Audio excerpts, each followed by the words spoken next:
بسم اللہ الرحمن الرحیم۔ السلام علیکم۔ میں آج آپ کے لیے انتہائی خوفناک اور سنسنی خیز کہانی لے کر حاضر ہوں۔ اس نے پردہ ہٹا کر کھڑکی سے باہر جھانکا۔ سامنے نظر آنے والی منظر کو دیکھتے ہی اسے جھرجھری سی آ گئی۔ چاند کی ہلکی سی روشنی میں رہائشی علاقے میں موجود ایک پلاٹ پر قائم وہ چھوٹا سا قبرستان بہت عجیب لگ رہا تھا۔ رمیسا نے گھبرا کر کھڑکی کا پردہ چھوڑ دیا۔ ویسے بھی آج نوید کی نائٹ ڈیوٹی تھی، ایسے میں گھر کی تنہائی اور کچھ دیر پہلے دکھایا گیا منظر اس کی گھبراہٹ میں مزید اضافہ کر گیا۔ اس نے گھڑی میں ٹائم دیکھا، ابھی صرف 12 بجے تھے۔ آج مال واک کرنے اوپر نہ آئی تھی، ورنہ اس کا وقت بھی اچھا گزر جاتا۔ ویسے بھی جب سے سرد موسم کی اندھیری راتیں شروع ہو جاتی تھیں، مالا اوپر کم ہی آتی تھی، کیونکہ اسے سردیاں کچھ خاص پسند نہیں تھیں، جبکہ رمیسا تو اس سرد موسم کی دیوانی تھی۔ تھوڑی دیر بستر پر بیٹھ کر اس کا خوف قدرے کم ہوا۔ اس نے کمرے سے نکل کر باہر جھانکا تو اماں ہاجرہ اپنے کمرے میں سونے جا چکی تھی۔ رمیسا نے کافی میکر نکالا، لاؤنج میں رکھا، ٹی وی چلایا۔ ٹی وی کی آواز نے گھر میں پھیلی خاموشی کو ختم کر دیا۔ وہ نہایت اطمینان کے ساتھ کافی بنا کر ٹی وی کے سامنے آ بیٹھی، جہاں کوئی ٹاک شو چل رہا تھا۔ ٹی وی دیکھتے دیکھتے اسے ٹائم کا پتہ نہیں چلا اور وہ وہیں صوفے پر سو گئی۔ رمیسا کی 6 ماہ قبل شادی ہوئی تھی اور وہ رخصت ہو کر نوید عالم کے ساتھ اس فلیٹ میں رہ رہی تھی، کیونکہ اس کی ساس اپنے بڑے بیٹے کے پاس لندن رہتی تھی، جبکہ نوید محکمہ گورنمنٹ کا ایک اعلیٰ افسر تھا، جس کے باعث وہ اپنی نوکری چھوڑ کر لندن جانے پر آمادہ نہ تھا۔ یہی سبب تھا جو وہ اپنا آبائی گھر کرائے پر دے کر خود یہاں شہر کے ایک مہنگے علاقے کے لگژری فلیٹ میں رہائش پذیر تھے، جہاں رمیسا کو اور اس تو کوئی مسئلہ نہ تھا، سوائے اس خالی پلاٹ کے جو اس کے بیڈ روم کی کھڑکی کے عین سامنے تھا۔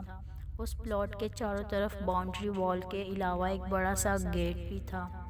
اس پلاٹ کے اندر چھوٹی چھوٹی قبریں تھیں۔ اماں ہاجرہ نے بتایا تھا کہ یہ ہندوؤں کا قدیم قبرستان ہے۔ چونکہ یہ علاقہ پہلے آباد نہ تھا، لہٰذا قبرستان بنا دیا گیا، مگر وقت اور ضرورت کے ساتھ بڑھتی ہوئی آبادی کی وجہ سے قبرستان کے آس پاس کئی منزلیں بلڈنگیں بن گئیں، مگر اس پلاٹ پر موجود وہ قبرستان آج بھی اپنی جگہ موجود تھا۔ یہ قبرستان کم از کم رمیسا کو ضرور پریشان کر رہا تھا، جبکہ اماں ہاجرہ اور نوید کو اس سے کوئی بھی مسئلہ نہ تھا اور نہ ہی کبھی کسی اور بلڈنگ والے نے شکایت کی تھی۔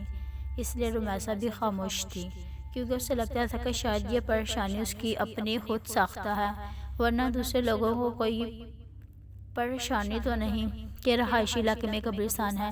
شکر ہے تم آ گئی، ورنہ میں تو چھت پر اکیلے اکیلے واک کر کر کے بور ہو چکی تھی۔ سیڑھیوں سے اوپر آنے والا یہ سایہ مالا کا تھا۔ رمیسا اسے دیکھتے ہی کھل گئی۔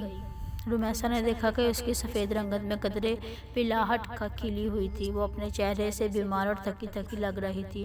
رمیسا نے پوچھا، طبیعت کیسی ہے تمہاری؟ بہتر ہے، مالا کا جواب ہمیشہ اتنا ہی مختصر ہوتا تھا، پھر بھی اس کا ساتھ رمیسا کو کافی اچھا لگتا۔ کافی کم گوشی سی لڑکی، جو شاید فرسٹ فلور کے کسی اپارٹمنٹ کی رہائش تھی۔ یہاں شفٹ ہونے کے بعد پہلے دن رمیسا اوپر واک کرنے آئی تو وہاں مالا پہلے ہی موجود تھی۔ دبلی پتلی سی لڑکی رمیسا کو دوستی کے لیے اچھی لگی، مگر ان دونوں کی دوستی صرف چھت کے تک ہی محدود تھی۔ نہ کبھی مالا نے اسے اپنے گھر آنے کی دعوت دی اور نہ رمیسا نے اسے اپنے ساتھ نیچے لے کر گئی۔ وجہ یہ شاید ٹائم تھا جو اوپر واک کے دوران اتنا زیادہ ہو جاتا کہ رمیسا کو اپنے گھر لے جانا اچھا نہ لگا۔ مونگ پھلی کھاؤ گی؟ واک کے دوران رمیسا اپنے ہاتھ میں پکڑ کر گرم مونگ پھلی کا لفافہ اس کی جانب بڑھایا۔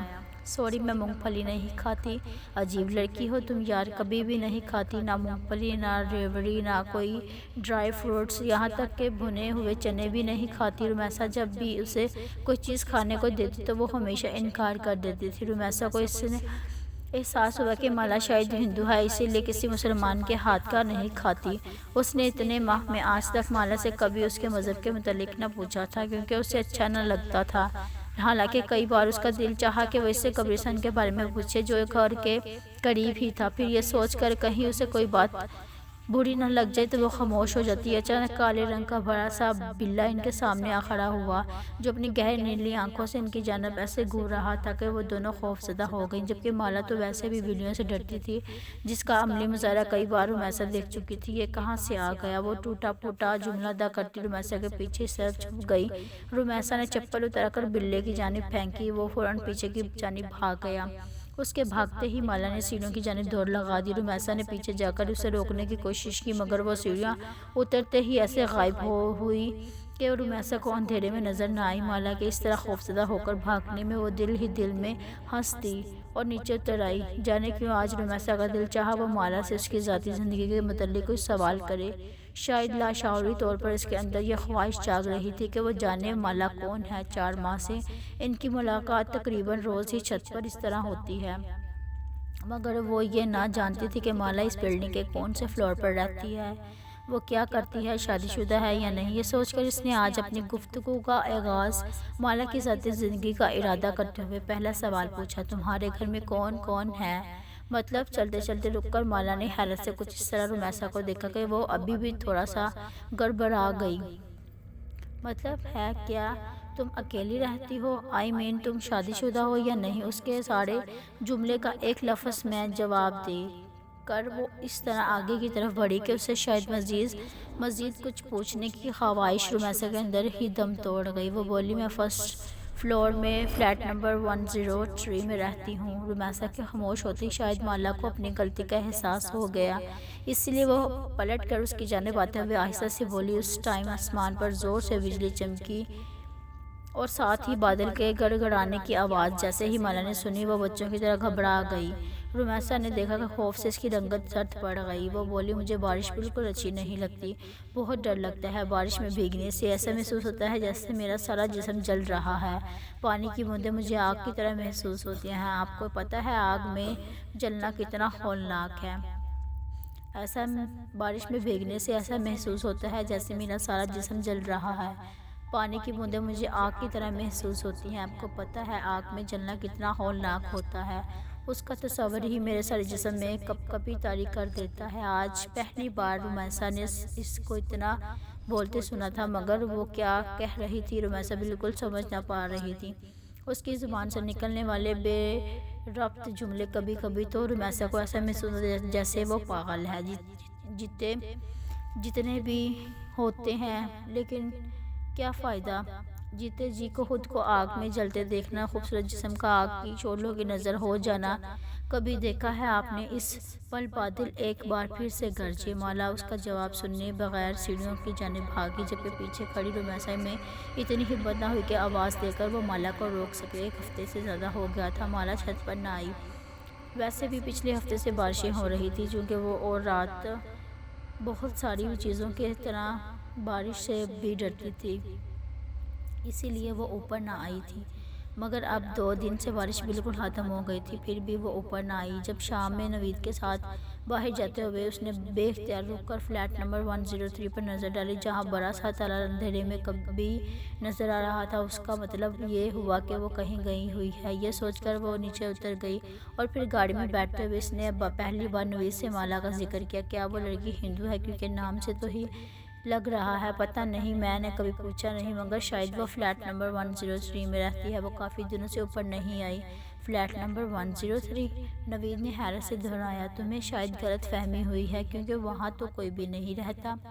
وہ فلیٹ ایک لمبے عرصے سے خالی ہے۔ اچھا، پھر ہو سکتا ہے کہ مجھے سننے میں غلطی ہوئی ہو۔ نوید وہاں پچھلے 1 سال سے رہ رہا تھا، اسی لیے وہ رمیسا کے مقابلے میں بہتر جانتا تھا کہ آس پڑوس میں کون کون رہتا ہے۔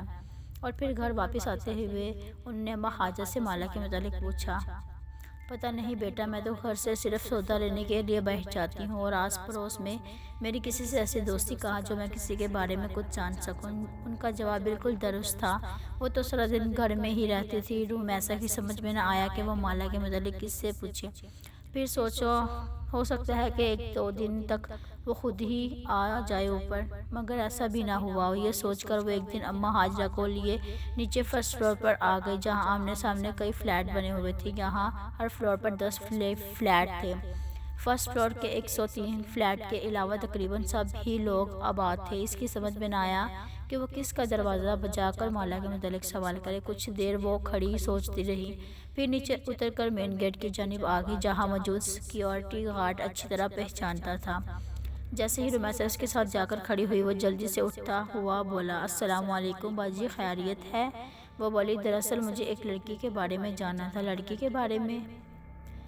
ابدل نے حیرت سے اسے پہلے دیکھا اور پھر اماں ہاجرہ کو۔ ہاں ابدل بھائی، فرسٹ فلور پر ایک دبلی پتلی سی لڑکی رہتی ہے جو روزانہ چھت پر میرے ساتھ واک کرنے بھی آتی ہے، مگر وہ کافی دنوں سے نہیں آ رہی۔ ابدل نے پوچھا، کیا آپ اس کا نام جانتی ہیں؟ اس کا نام مالا ہے، گوری سی ہے، بہت لمبے بال ہیں۔ بہت لمبے بالوں والی لڑکی تو میں نے یہاں کبھی نہیں دیکھی۔ ہاں، فیصل صاحب کی بیٹی ہے، فلیٹ نمبر 107 میں۔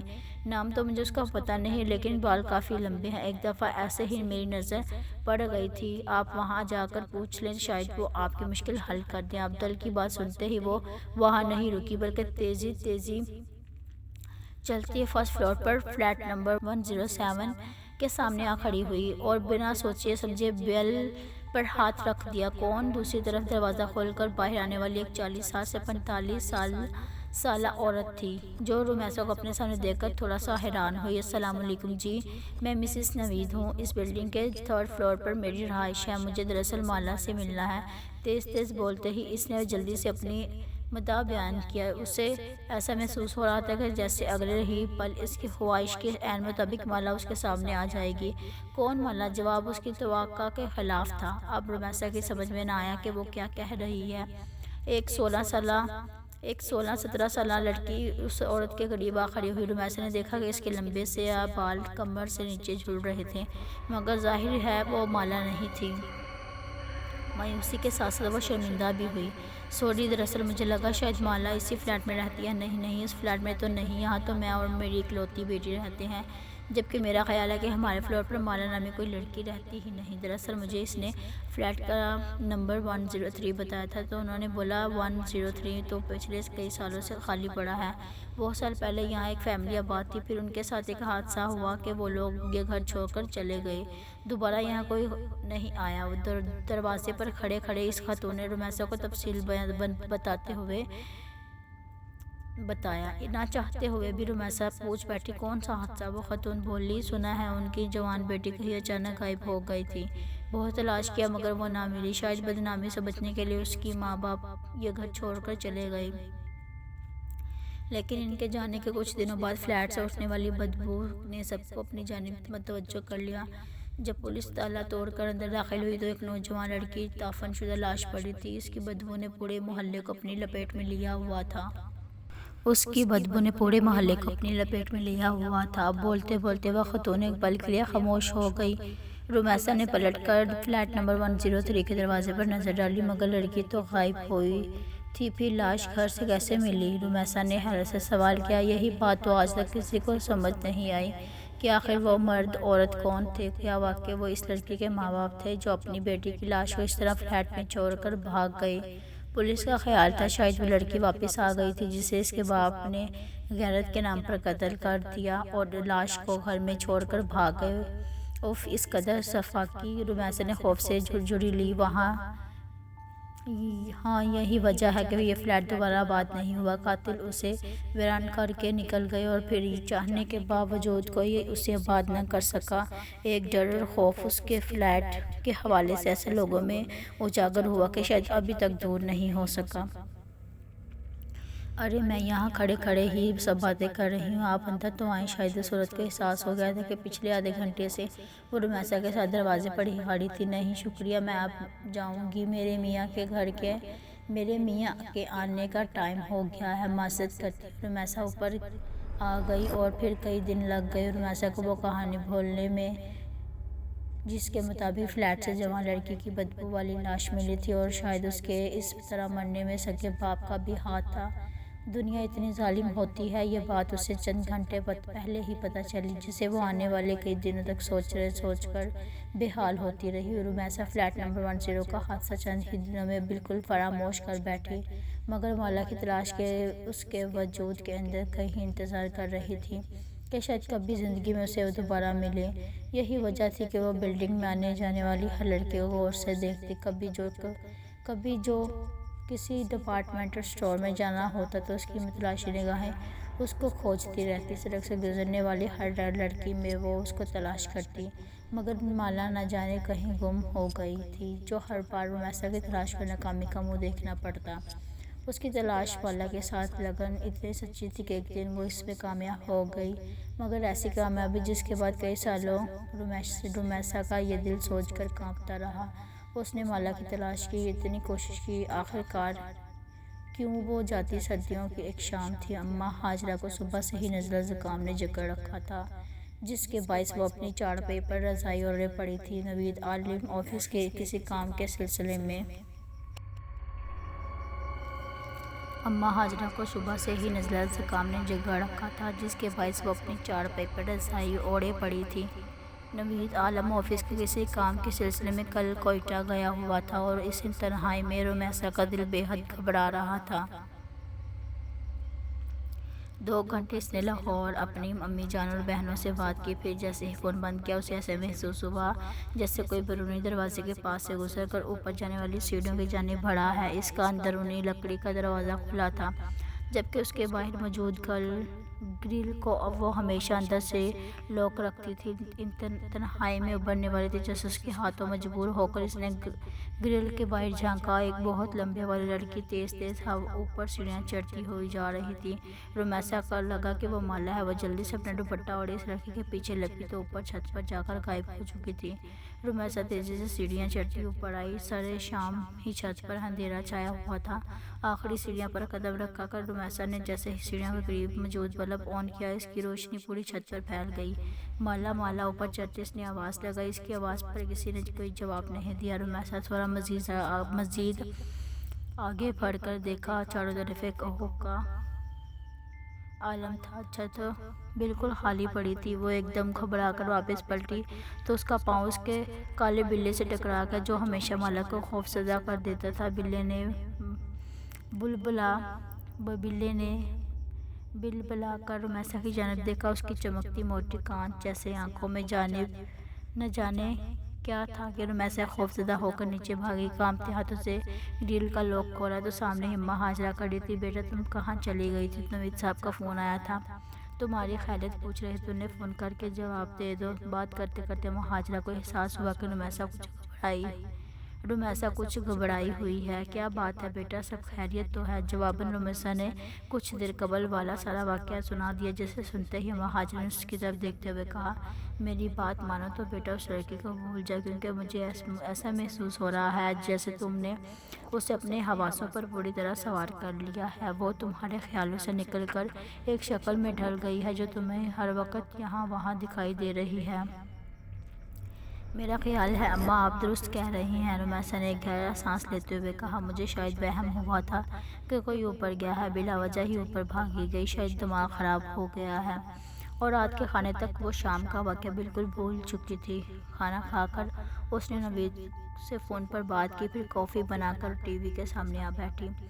جب اس پل باہر ہلکی ہلکی بارش شروع ہو گئی، رومیسا کافی کا کپ لے کر اپنے کمرے میں موجود کھڑکی کے سامنے آ گئی۔ ابھی اس نے پردہ ہٹا کر باہر دیکھا ہی تھا کہ اسے محسوس ہوا سامنے قبرستان کے بیچوں بیچ کوئی کھڑا ہے۔ وہ جلدی سے کھڑکی کی آڑ میں ہو گئی۔ شاید کوئی چور یا ڈاکو تھا، یا پھر کوئی غریب کچرا چننے والا بچہ، جو شاید بارش سے پناہ لینے کے لیے رات کے اس پل قبرستان میں داخل ہوا تھا۔ ایسے ہی وقت گزری کے طور پر رومیسا اسے دیکھ رہی تھی۔ جب وہ سایہ آہستہ آہستہ جلتا ہوا قبرستان سے باہر نکل آیا، رومیسا نے دیکھا وہ ایک لڑکی تھی جو دھیرے دھیرے چلتی روڈ پر لگے پیلے بلب کے نیچے آ کھڑی ہوئی۔ لمبے سیاہ بال اس کی پشت پر پھیلے تھے۔ وہ یقیناً مالا تھی، جو کہ رومیسا کا وہم ہرگز نہیں تھا۔ اس نے جلدی سے کھڑکی کھول کر نیچے جھانکا تاکہ مالا کو آواز دے کر اپنی طرف متوجہ کر سکے، لیکن اس کے آواز دینے سے قبل ہی مالا نے بجلی کے کھمبے کے پاس کھڑے ہو کر اوپر دیکھا۔ اتنی دور سے بھی رومیسا کو لگا کہ مالا اس کو دیکھ کر مسکرا رہی تھی۔ مالا کی مسکراہٹ میں نہ جانے ایسا کیا تھا کہ رومیسا خوفزدہ ہو کر تھوڑا پیچھے ہو گئی، جبکہ اس پل مالا پلٹی اور سست قدمی سے چلتی قبرستان کے اندر داخل ہو گئی۔ اس کے اندر داخل ہوتے ہی فضا میں پھیلا اندھیرا مزید گہرا ہو گیا۔ رومیسا نے آنکھ پھاڑ کر چاروں طرف دیکھا تو وہ قبرستان بالکل خالی تھا۔ اف میرے خدا!